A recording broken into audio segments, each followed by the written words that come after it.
ओम शांति।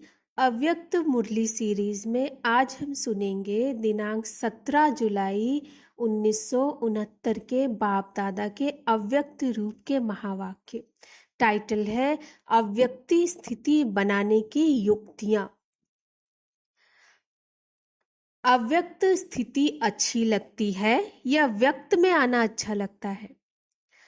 अव्यक्त स्थिति में आवाज है, आवाज से परे रहना चाहते हो?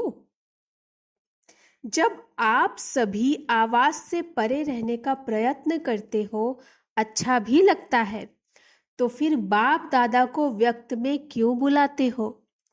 हर वक्त अव्यक्त स्थिति में रहे, उसके लिए क्या पुरुषार्थ करना है?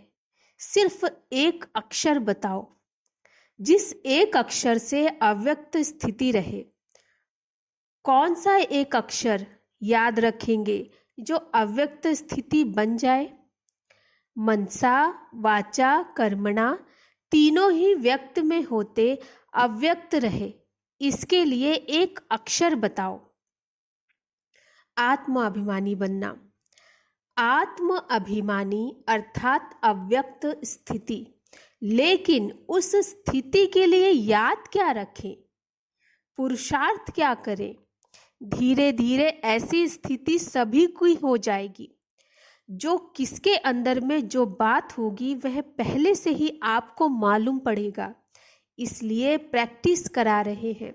जितना जितना अव्यक्त स्थिति में स्थित होंगे, कोई मुख से बोले ना बोले, लेकिन उसके अंदर का भाव पहले से ही जान लेंगे। ऐसा समय आएगा, इसलिए यह प्रैक्टिस कराते हैं।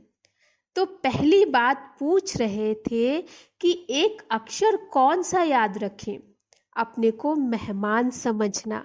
अगर मेहमान समझेंगे तो फिर जो अंतिम संपूर्ण स्थिति का वर्णन है वह इस मेहमान बनने से होगी। अपने को मेहमान समझेंगे तो फिर व्यक्त में होते हुए भी अव्यक्त में रहेंगे। मेहमान का किसके साथ भी लगाव नहीं होता। हम इस शरीर में भी मेहमान हैं, इस पुरानी दुनिया में भी मेहमान हैं। जब शरीर में ही मेहमान हैं तो शरीर से भी क्या लगन रखें? सिर्फ थोड़े समय के लिए यह शरीर काम में लाना है। यहाँ मेहमान बनेंगे तो फिर वहाँ क्या बनेंगे? जितना यहाँ मेहमान बनेंगे उतना ही फिर वहाँ विश्व का मालिक बनेंगे।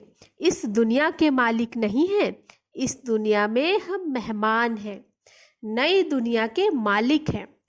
यह जो व्यक्त भाव में आ जाते हैं तो उसका कारण यही है कि अपने को मेहमान नहीं समझते हैं, वस्तुओं पर भी अपना अधिकार समझते हैं, इसलिए उसमें अटैचमेंट हो जाती है। अपने को अगर मेहमान समझो तो फिर यह सभी बातें खत्म हो जाएं। अपना बैंक बैलेंस भी नोट करना है। जितना कमाते हैं उतना खाते हैं या कुछ जमा भी होता है? टोटल हिसाब निकाला है, कितना जमा किया? उस जमा के हिसाब से खुद अपने से संतुष्ट हो? नहीं। तो जमा करने का और कोई समय रहा हुआ है? कितना समय है? समय भी नहीं है, संतुष्ट भी नहीं, तो फिर क्या होगा?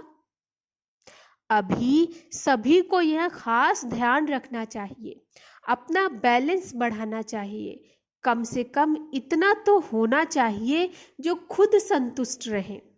अपनी कमाई से खुद भी संतुष्ट नहीं रहेंगे तो औरों को क्या देंगे?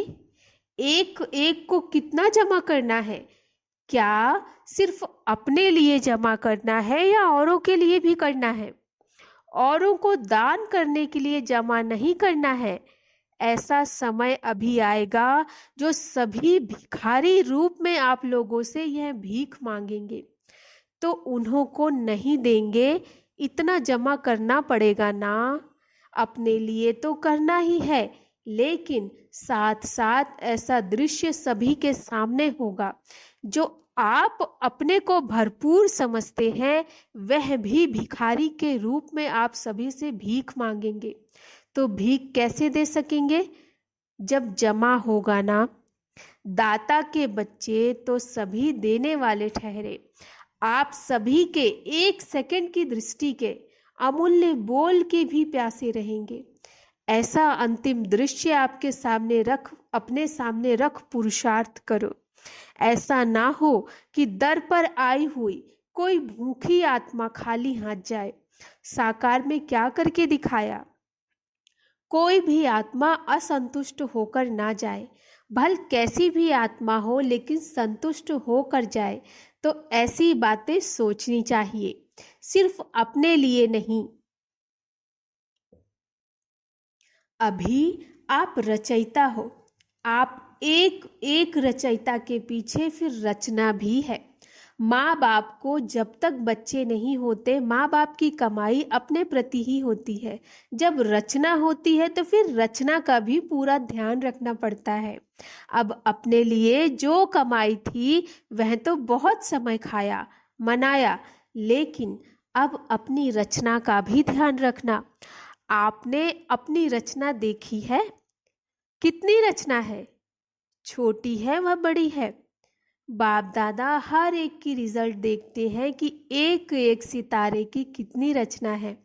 जितनी यहाँ रचना होगी उतना वहाँ बड़ा राज्य होगा। यहाँ कितनी रचना रची है? अपनी रचना देखी है? भविष्य को जानते हो?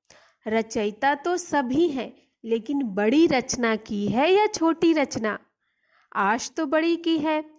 बड़ी रचना के साथ फिर जिम्मेवारियां भी बड़ी हैं। अच्छा, कल हम सुनेंगे बाप दादा के अव्यक्त महावाक्यों में जीरो और हीरो कैसे बने। अच्छा, ओम शांति।